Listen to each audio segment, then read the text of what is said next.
being who I am as a special needs sibling, I was like, let me go see what the parents want. Like, let me look and see, because if I can make mama happy, we're going to be all good. Hello, you're listening to The Rare Life. I'm your host, Madeline Cheney, and today I have our very first professional episode of Season 4, all things IEPs, with IEP expert of 20 years, Catherine Whitcher. As I make very clear in this conversation, I am such a newbie at this. You can go ahead and giggle when I say something totally incorrect, and she teaches me. It's kind of embarrassing, but I find a solace in knowing if you aren't at that point right now, you were at some point, and we all know there are steep learning curves in this life. I feel like I'm back in the NICU again. If you know, you know. Now, for those who are even earlier on in the educational advocacy world with children well under 3 years old, I will give you a bit of the very basics to keep you from feeling lost when we just assume that you know these things. So, an IEP, which is the topic of our episode, stands for Individualized Educational Plan. In this episode, Catherine mentions IDEA, and I've heard people refer to as IDEA, which is an acronym for Individuals with Disabilities Education Act, which is, according to Wikipedia, a piece of legislation that ensures students with a disability are provided with free, appropriate public education that is tailored to their individual needs.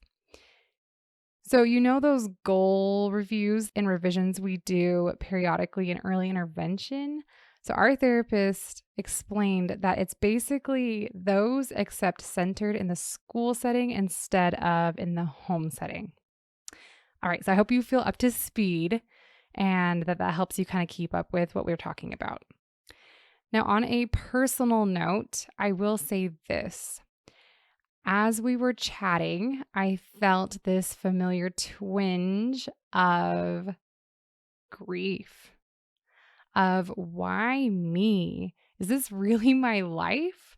These terms, these considerations, just all of it. And how will I possibly be up to this task? And why is it so hard? I think it's fair to say that things like IEPs bring up a lot of grief, and that's okay. Just know that if you feel those things rise up in you, you are not alone. We're right there with you. Alrighty, we're almost there. Just a little bit about Catherine. So Catherine is the host of the Special Education Inner Circle podcast, which is created to guide all members of the IEP table, including us. I'll put a link to her podcast in the show notes if you want to get deeper into the topic and learn more. She interviewed me on there, and I encourage you to check out that episode, and it just might make an appearance later on in this season. Catherine's proven methods of building better IEPs have helped thousands of parents and schools work together to prepare students for further education, employment, and independent living. Catherine lives in Wisconsin and is mom to Julianne, 18, and Johanna, 17. She is a lover of new experiences and reading. Let's dive in. Hi, Catherine. Welcome to the show. Hi, thank you for having me. I'm super excited to be here. Yes, I'm really grateful that you were willing to come on and kind of share your expertise on all things IEPs. This is something I have very little experience with. I've had one IEP meeting with my son, Kimball. He just aged out, age 3 from early intervention. And so this will be a great learning experience for me. And I'm hoping that, people in our audience who are either in my shoes, who are just kind of coming up on this part of the adventure of having a child with different disabilities, they can also learn along with me, or those listening who are more seasoned in their experience with IEPs can hopefully pick up a few new tips too. Absolutely. So I would love for you to just briefly explain what it is you do and why you do it. Oh, I would love to share that. So my why, let's start with the why so everybody knows where Awesome. I'm coming from when I'm talking about all these IEP things. I have a Mhm. brother who has Down syndrome. He is 43, which means that he is first generation of fully educated adults with disabilities. So Mhm. just I'm not a big history buff, but since we have some newbies kind of to the special education system, it's important to understand that this law was just enacted in 1975. People think that special education's been around forever. How come everybody doesn't know what they're doing? The system seems so broken. It's really just in this state where it's been around for 40 years, but when it came about, there was no programs at a university. There was no official training. It was just all of a sudden this law that said, hey, everybody who has a disability is going to get an education. And so Mhm. people jumped in. And then I jumped in kind of that next generation because I saw that my brother was not getting the education that he needed. And I thought, well, Mhm. I'll just become a teacher and I'll just save the world from the inside of my classroom. Sounded great. So then I go to school and I get all these different certificates and all these different program things. But the system itself was being run by people who were used to extreme limits and used to saying no. And we don't do that here. And we can't do Mhm. that here. And I was constantly pushing those boundaries. So what I found myself doing was teaching by day and I was coaching parents by night. And I would say things like, hey, if you say it this way to my boss, she's going to understand what you're asking for. And then Mhm. I'm going to be able to kind of get you guys on the same page. I was kind of playing matchmaker in the middle as the teacher. And that's pretty much what I've been doing now for the last 20 years. I left the classroom Mhm. and I've been working for both parents and consulting with schools on building IEPs for the real world that work for the short term and the long term. It's about making sure that we're truly individualizing a program and doing everything that we can to help a child be prepared for further education, employment, and independent living. I love that so much. I think, keeping that last little statement you made about helping them be prepared and, meet their full potential really should be at the forefront of all of our minds in this meeting and leading up to it and following that, which I think is a great lead in to your first point of always remembering the purpose of a child's IEP. So, do you mind explaining a bit about that? I don't mind at all. This is one of my favorite things. So, Awesome. I run a lot of trainings. I travel the country. I'm training online.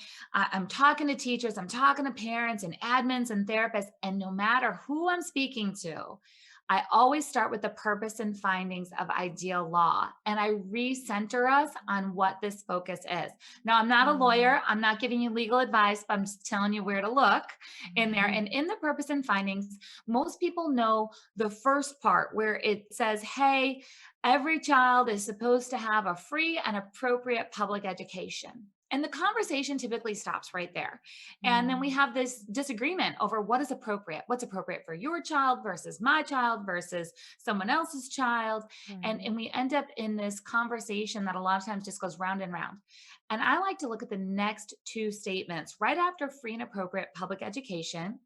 It says in ideal law that an IEP is supposed to meet a child's unique needs and prepare them for further education, employment, and independent living. And then it's Mm. kind of like, let's just sit in that for a minute.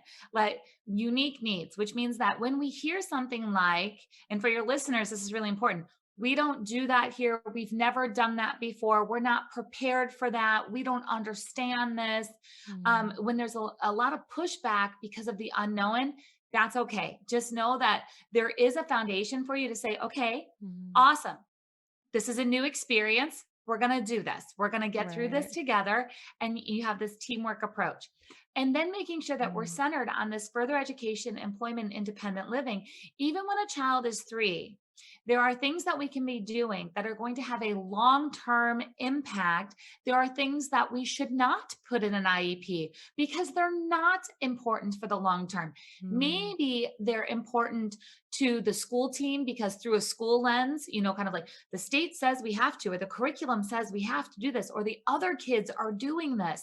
I Right. don't want to center an IEP on that because it doesn't have that long term benefit. And we don't need to center the IEP on that. Mm. We can center it on the child. So when you say, the things that the other kids are doing or kind of these arbitrary goals, I've had before, conversations with my son's therapist. So it's a little bit different, but like he should be stacking blocks at this age. That's what we'll work on. Where in reality, he doesn't have, at that time, he didn't have any interest in that. And it didn't really have any improvement on the quality of his life.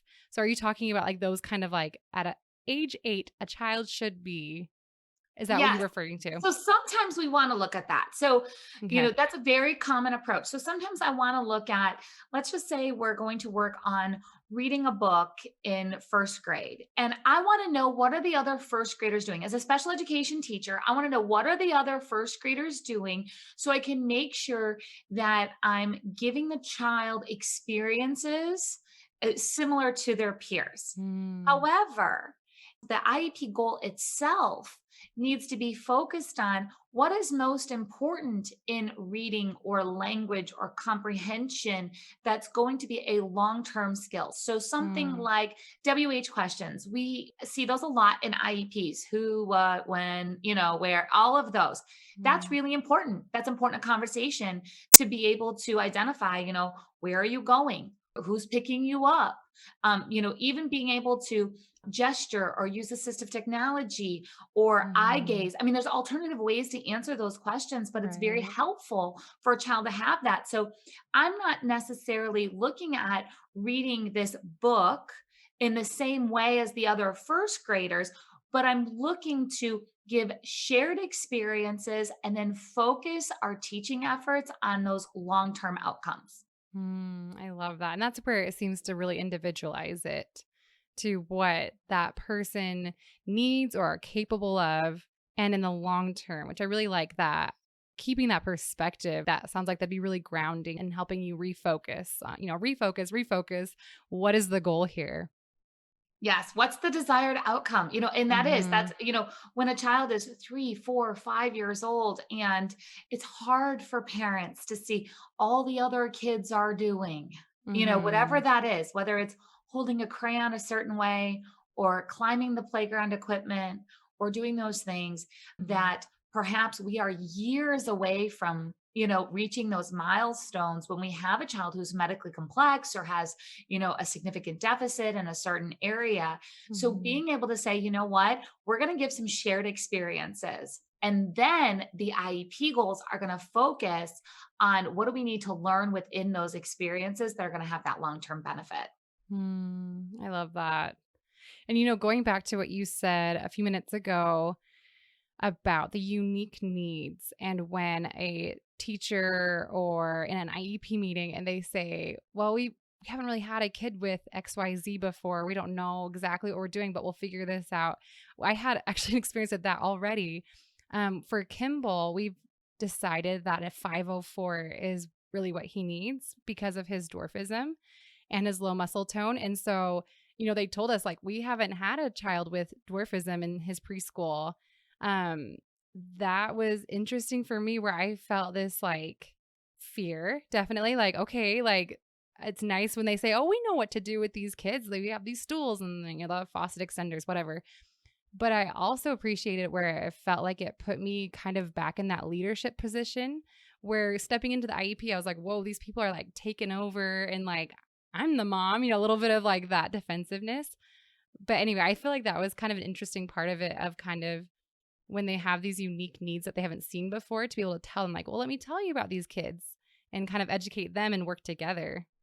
Absolutely. There's a flip side to that too. So, Mhm. a lot of people who are listening are going to have almost the opposite experience in the way Mhm. that, for example, I just use Down syndrome, right? Mhm. Genetic disorder that is, well known. And then Mhm. there's assumptions. It's like, oh, he has Down syndrome. That Mm. means, and then fill in the Yeah. blank, right? Like all people with Down syndrome receive this or learn Mm. this way or act this way. So then you're like kind of fighting against that current of like, no, we have unique needs in this. And Mm. then, yeah, then we have the side of like, well, we've never done that here before. Or for example, it might be something like, we don't have a nurse on staff. So your child can't come to this school. They have to go to a different school. That's Mm. a big one in our medically complex world of saying like, we don't have that here, but we'll figure it out. But your child might need to be bused 45 minutes away to a different school in our district where the services already are. And that's Mm. another conversation for another time and how to get around that specific one. But what I want people to understand, what I want parents to understand is that those situations are not unique for all of us in the disability community, that there Mm. are answers for that. There are solutions. Not all solutions are the same. It's not always dig your heels in because you saw somebody in a Facebook group say that, their school told them that, and then here's the solution, and this is how it has to Mm. be. Remember that we are working for unique, individualized plans. Sometimes we're going to dig our heels in when we hear things like that. And sometimes we're going to find compromises in there. And sometimes it's just a point of educating the team on what those needs are, like, those things that are needed for dwarfism that can be put in to modify the environment, and Mm. that we're going to be all good. It's just somebody needs to take the lead. Yeah, yeah. And I think, this whole thing is so overwhelming to me as a newbie. And from what I've heard from other parents too, it remains pretty overwhelming even as the years go on because there's a lot that goes into it. All So I right. think, So can I give you some advice on the overwhelming? yeah, do it. All right, let me give some advice on the overwhelming. And I know we're going to talk a little bit about, how to strategize for the meetings, and we've got a couple of other IEP tips to share. But I'm going to speak to you as a special needs sibling who grew up in a disability family. Mm. And one of the things that I love to share with families is that you cannot let the IEP process take over your life. Now, me, I'm obsessed about Mm. IEPs. That's my job. My job is to be obsessed about IEPs for you. There are people like us out here, master IEP coaches. We are obsessed about, helping parents and teachers and teams through the IEP process so you can have a life outside of this. Mm. So many times the IEP process is consuming for the family. It's like if an IEP meeting goes well, the family can be happy that night. If the IEP meeting is not going well and there's 4 meetings and it's constant stress and it's going to take 3 months to get through all of these issues, it's like living in this constant state of chaos, all because of the Mm. school program. The bottom line is an IEP is not going to make or break your child's future. You are an amazing parent and you are going to find all the creative resources that you need. And school is a part of that, but it is not all of that. I love that so much. I'm sure so many parents right now are like, tell me again, like rewind 30 seconds, especially during IEP season, right? Which I realized is a thing recently, right? As the end of school comes Yes, along. it Kimball is. aged out the end of May. So we were right in the middle of that, that tide of parents doing the end of year IEP. But I really appreciate that. So I'll ask you this. If we're not going to focus on the IEP all the time and kind of obsess over it, then what can we do to make sure our child gets what they need and what they deserve? Absolutely. So this is my second favorite thing to teach all the time is that there's a section in every IEP for parents to have a voice. And it's one of the most underutilized sections of the IEP. Mm. As a certified teacher, I was not taught how to use this section. I will tell you how come I found it. When I walked into my first classroom, I walked into an empty room, a bright green milk crate sitting on a desk with stacks of papers. Those were the IEPs. It was before the digital age. Okay. So we're talking Mm. just stacks and stacks of paper. And I'm trying to go through it and I'm finding out like, what are the present levels of performance and what are these students working on and what are the IEP goals? I have zero supplies. I don't have curriculum. I don't have tools. I have nothing except for a stack of papers of like, kind of like, good luck. This is your legal responsibility now to educate students. And you've got the bare minimum.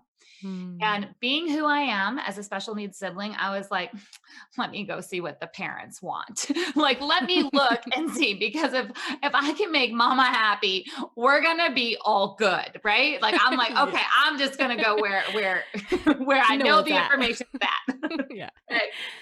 So I start going through and I'm looking at these parent input statements and I'm seeing things like, mom is worried because Johnny keeps leaving his coat on the bus.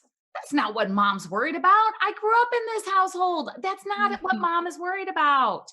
Or I would Mm. see things like, mom has no concerns at this time. Are you kidding me? What parent of a child with a disability has no concerns at this time? You know what that means? That means you had the parent flustered to the point where they Mm, couldn't answer your questions. And at this point, they were just like, I don't know. I don't have anything else at this time because they mm, were just done. So I started talking to the parents and I was like, hey, what are you struggling with at home? What do you wish you could get done that you couldn't get done? What's frustrating when you go to the store? Can you guys have dinner together? Is your child sleeping? Like I just started asking mhm. questions that I knew as a sister that I was always worried about for my brother and my Right. parents were worried about. And so I got all these answers and I was like, okay, well, now I see the IEP goal and then I see the behavior plan. And now I know what, mom and dad or caregivers, what they're worried about. And I could put all that together and prioritize what needed to happen. So when I could sit down with the parent, I was like, okay, so here's the progress that's been happening. And I could relate it back to what they were most worried about and Mm, show them like what we were working on in the IEP.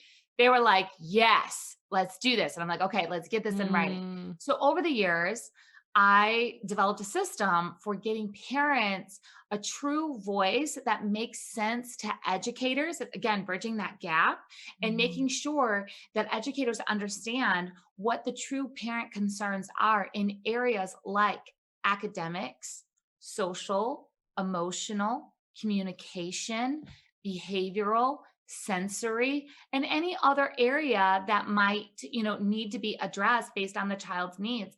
And how do you lay those out so when an educator looks at it they go, oh, like mom's worried because the child has a meltdown at Target in the checkout line because they don't know how to wait for, the whole process. mm, Like you have to pay for it, you have to put it in the bag, you have to get to the car, those type of things. mhm, You can practice that at school in a naturally occurring routine because we have to wait for things like lunchtime. We have to wait for mm, things like when you have to sit at your desk and wait for somebody to pass out the materials that have to go around. That's mhm, really turn taking and waiting for a reward. And we don't have to mimic Target at school, but we can absolutely replicate those skills in the classroom and mm, throughout the school community. And then that helps everyone. So, this parent mhm. input is often called parent educational concerns inside of the IEP. So, like, that's my homework. That's the teacher and me. You guys got to go bust out the IEP, go find where it says parent educational concerns, look at what it says, and see if it truly reflects Mm, your concerns of what you need to be improved in your child's skills and their abilities so they can again access other environments and enjoy mhm. relationships at home and all of those things. And what I'm hearing with that is really coming down to quality of life for the parents and the family, right? Because it's not pleasant to have your child melting down in Target, and quality of life for the child because I don't think it's fun for them to be melting down at Target either. And I love that that's kind of what it comes down to because, like the other things, like you said, they can have their merit, but what is going to affect that family and that individual the most? And that is not melting down at Target. So I really love how that kind of comes down to like, this person has value, this family has value, what matters to them specifically, and going back to that first point of like their unique needs and concerns. I just love that so much. And it's important that you, as the family, share that directly with the school and never assume that they would know. Because, for example, Mm, my family did not take big vacation trips. Like, we weren't getting on a plane together. We were the family mm, that had to like load up the minivan and go camping for the weekend. That's mhm, just what it was. So, mhm, like, my brother learning about transportation and how to fly, right? You're going to like a social story of like, we go to the airport and we do those things. That would not be relevant to him. Waiting mhm, in line at an airport, not relevant to him. But we could have something very simple like time management. We did a lot of Special Olympics. We did a lot of after school activities. On Mondays, we do swimming. On Fridays, we do bowling, right? So learning the mhm, calendar and time management, extremely important for his quality of life. mm. Yeah, and that'd be important as a parent to really look at it in that light too, because I'm thinking like, man, I don't know if I would. It would take some real intention to look at your life and say, hey, these are the things that my child needs to focus on, even as the parent, because, you're like living life. So to recognize those needs, I think would take some intention. It does. And it's so worth it once you really break down like what's going to make a difference. It helps you focus. And again, it gets rid of some of that overwhelm. Yeah, I love that. I mean, I'm even thinking just from my experience with IFSPs. Did I say that right?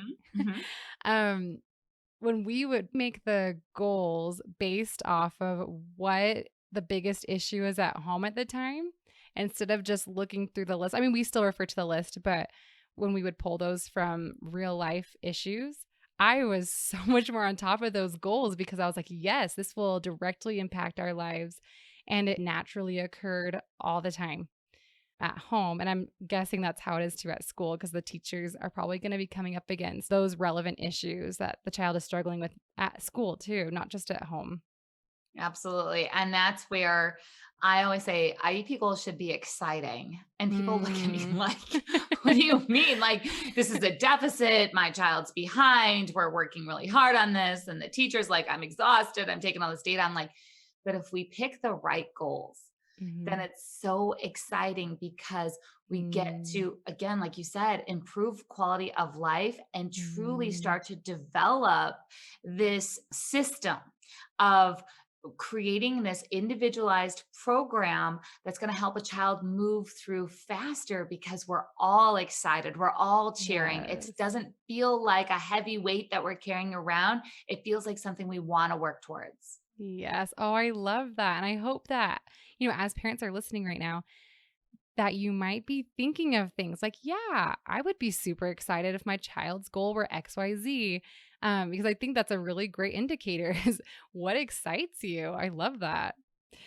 So these meetings happen every 3 years or as needed. Is that correct? No. No, I feel like someone told me that. And you know what? And that's a good thing that you asked that because most people don't know the whole routine of how IEPs happen, especially when you're entering the system. And when you're Yeah. coming from that birth to three program, there's a lot of hand holding that happens. And that's a Mm, great thing. And then all of a sudden it's like, bye, you're now property of the school district. And, good right. luck. And there's not a whole lot of transition, or if there's help during the transition, there's not a lot, there's no help then afterwards. You're like, what is Mhm. going on? So the way that it works is that in most states, every 3 years, you have an eligibility meeting. And that Oh, is, okay. are you still going to be receiving special education services? And if so, what category do you qualify under? Okay. So, Mm, like, we got that going on. mhm. But every year, we're going to meet up and review this IEP.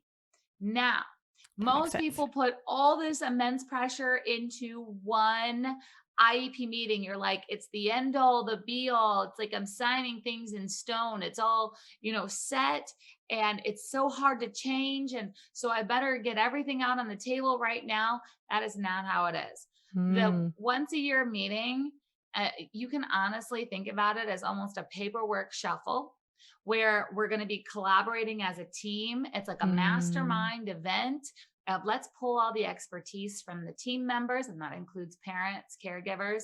Let's pull all the expertise, put it back together, and see what has worked, what hasn't worked, what have we met, what haven't we met when it comes to goals, what do we need to do differently, what should we do the same.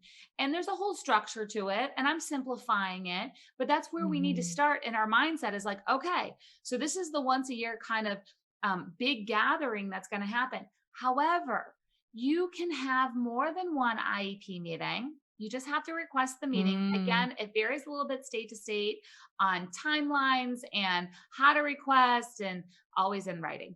But exactly who needs to be there. But here's what I want to share. Mm. Two things. Number one is you're never going to get everything that you want in one IEP meeting. That's not how it works. It's not like Mm. you're ever going to be done. Like, I'm just going to put it out there. Just take that off your mindset. It's not like I have a checklist of 15 things that I'm going to get in this IEP, and then I'm going to go sit and have my latte or wine or whatever it is. And Mhm. I'm just going to relax until, next month or next year. No, that's why you can't put that pressure on to get everything done in one meeting. You have to think about it as in, what's the top 3 to 5 priorities that I need to be addressed at this meeting? Mm. And what are those big top priorities? So then we can have this domino effect that happens where, like, okay, if we take care of this big goal, then naturally these other little goals are going to kind of happen Mhm. while we're working on this big one. And then if we need to adjust it, I can always talk to the teacher. And here's the second part of this. You can make changes to the IEP without an IEP meeting. Hmm. And I want people to hear that, and they're going to go, no, you can't. My school said I couldn't. And teachers who hear this are going to say, my school would never let me. Trust me. I've heard it all. I've been doing this for decades. I'm not saying that you can change everything without an IEP meeting. There are some things that Mm. absolutely require. We're going to do a big placement change. Yeah, we're going to need a meeting.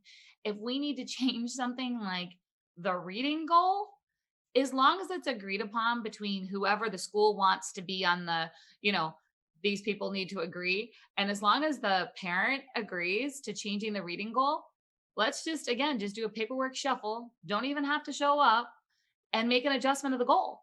That's okay. You Mm. can change accommodations, modification, health plans, parent input statements, goals, service minutes. There's a lot of things that Mm. can get changed if we can have great conversations through email or through like phone, and then we recap on the email. What's always in writing, if I haven't said that already, 3 times, always in writing of that. But there are things that we can do to change an IEP without an IEP meeting. So that's the Mm. big thing, is just remember, it doesn't all happen in one meeting. It's not going to. It's not supposed to. That would be exhausting. Plus, we need this to be ever changing because Mhm. your child is ever changing. Yeah. So why would we think that we're going to set some? I mean, I don't know about you, but I set some goals at the beginning of every year. Yeah. Uh-huh. And a lot of times, some of those goals I've decided are not appropriate anymore for Yeah. myself. By the time that I get to about, I don't know, we'll be generous, by March. Okay. Yeah. Yeah. So 90 days later, I'm like, I don't know if that was such a good goal. Let's adjust a little bit. That's normal. Mhm. That's human behavior. We can do that in IEPs too. Yeah. Well, and it's impossible to like predict the pace of their learning or how these will actually look in the classroom. So I love that flexibility because I hope it's the same. I don't know how much you know about 504s. A Apparently lot. they're not as common. Okay, good. I was like, A lot, because you have to know about the 504 process to okay. really be effective in that. Like, do we need a 504 and IEP, and how do Right, they like the lay out? What are the difference. differences? So yes, like, go for it. So I'm hoping, okay, because I'm like, I was being told by like our therapist that they were like, well, I haven't ever done a 504 before. So even that was kind of like, whoa. They're like, I think it's this and this. So anyway, I'm glad you know. And I'm hoping that they're as flexible as IEPs. Yes. They're actually more flexible. Yeah, that's good. uh, because 2 different laws govern those documents. And Okay. that's where there's a lot of people, and let me just kind of get rid of this myth right here, that people will say, I'm not settling for a 504 because we can't enforce it in the same way that you can enforce an IEP. So like the IEP Mm, has more law backbone behind it. okay. Somewhat true. However, it's 2 different laws governing. So the enforcing of it looks different, which Okay. is why people get like, well, I can't enforce it in this way. There's one set of protocols for IEPs, there's another set of protocol for 504s. Mm, On a great side is that because the 504 is basically a one sheet list of all the things that need to happen in order for your son to be able to access their education the same as their peers. That's the goal mm, of the 504, is what are we going to put in place to make sure that your child has equal access to their education, not okay. just the physical environment, not just the academic environment, to the entire school experience. What are we going to put into place? Mm, Well, with that, typically in a school, it's like the assistant principal that is running the 504 plans. Sometimes there's a social worker or a psychologist involved, but for the most part, it's somebody who's not specific to the special ed department, which means that they mm. are easier to get a hold of. It is easier to have a meeting, and it is easier to make changes because you don't need as many signatures to make that happen. Hey, that's cool. I like that. That sounds like a It's perk. a good thing to have. And here's the thing. If for some reason, a lot of people feel this too. Oh, if I accept a 504, then I'll never get an IEP.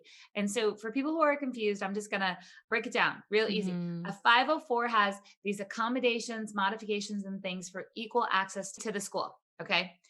The IEP has the same thing, but it also has service minutes and goals, which means Mm. that a child has a significant deficit that's impacting their ability to access their education.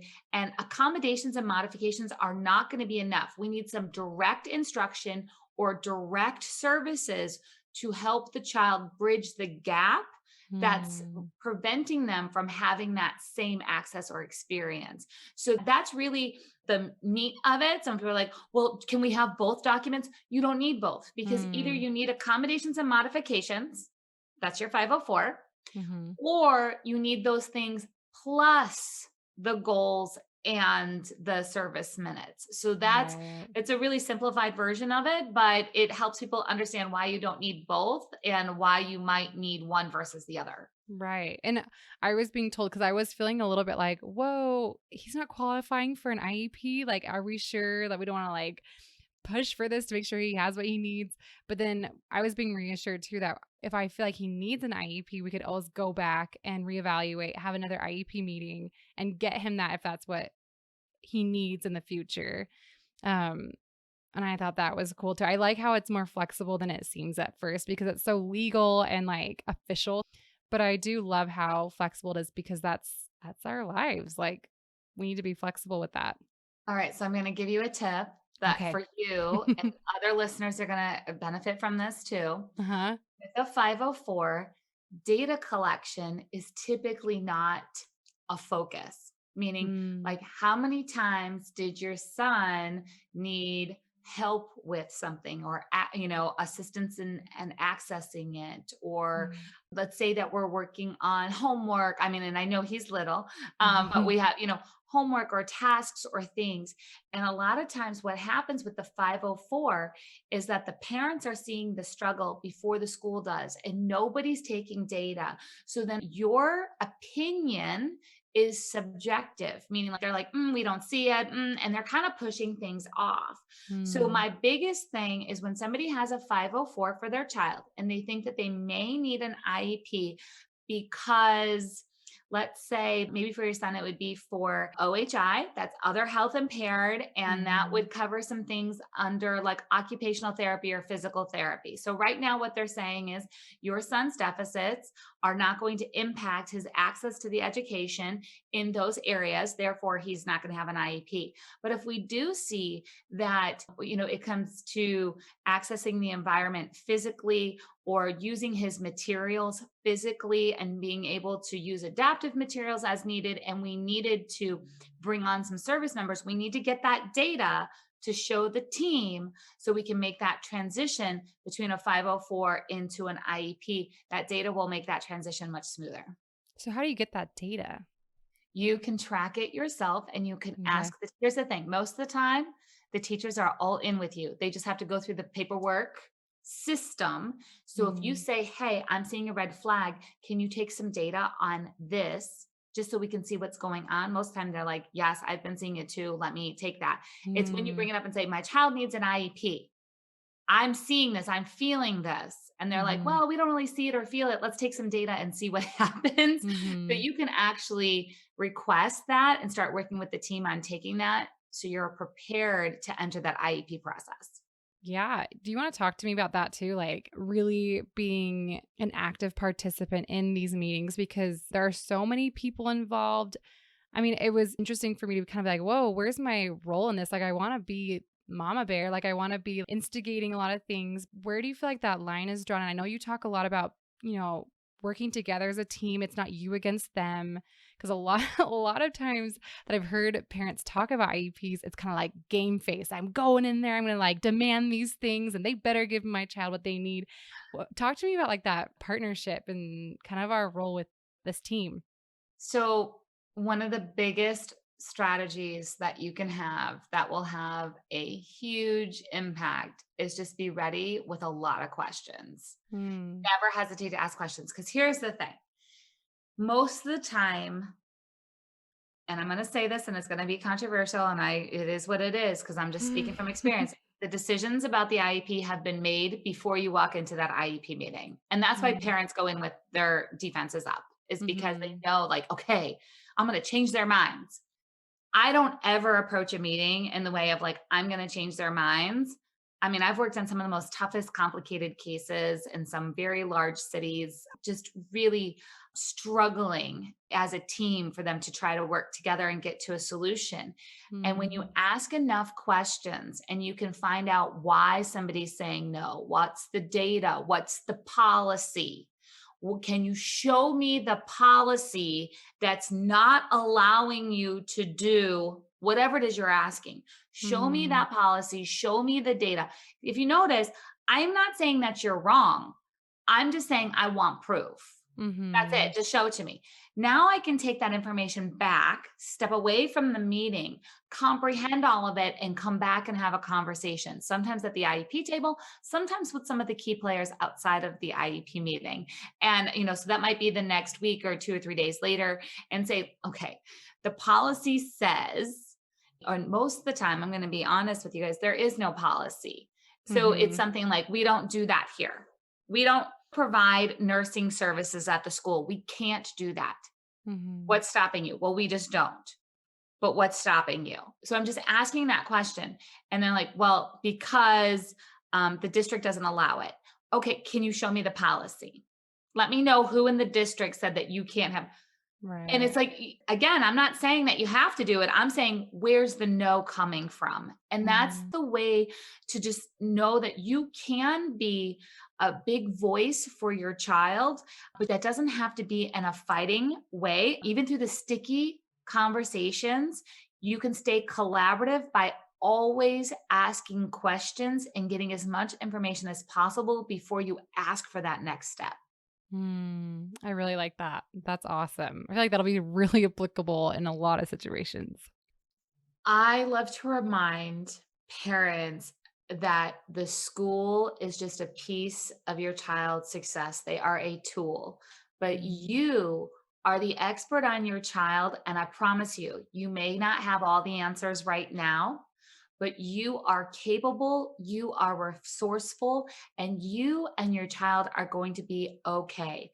It is okay to step back from the struggle that happens inside of the school system, reset, readjust. I'm going to be honest with you. I've seen families step back for an entire year. That doesn't mean that their child didn't go to school. Their child went to the school, but they were kind of like, okay, I'm going to make sure that my child is just doing well and moving forward. But you know what? This is not my season to be all in on every detail all the time, because I've been doing that for 10 years. And you know what? This year, we're just going to be okay.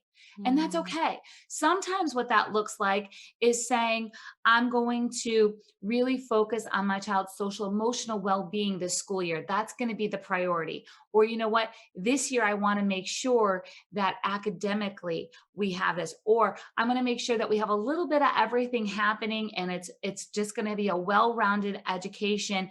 And I don't feel like I'm going to fight when it's not something worth fighting for. And so learning how to prioritize and say, you know what? I've decided this is not important anymore, and I'm not going to negotiate for those extra 15 minutes of speech therapy, because instead I want to make sure that we're focusing on something different. Again, that would have that long-term success, that would be just as important.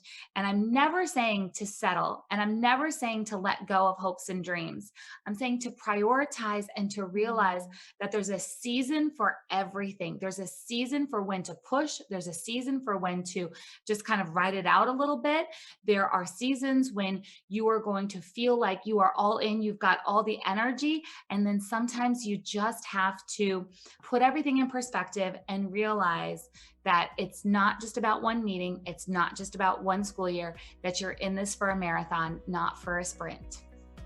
I love that. Yeah. And, I think it just always goes back to that quality of life, and your child and your relationship with them and how much you love them and, who you're advocating for, going back to the basics. I think, I just love that. Thank you so much. I really appreciate you, Catherine. Thank you so much for coming on and giving us so much of your wisdom and your advice and your tips. I've learned just so much tonight.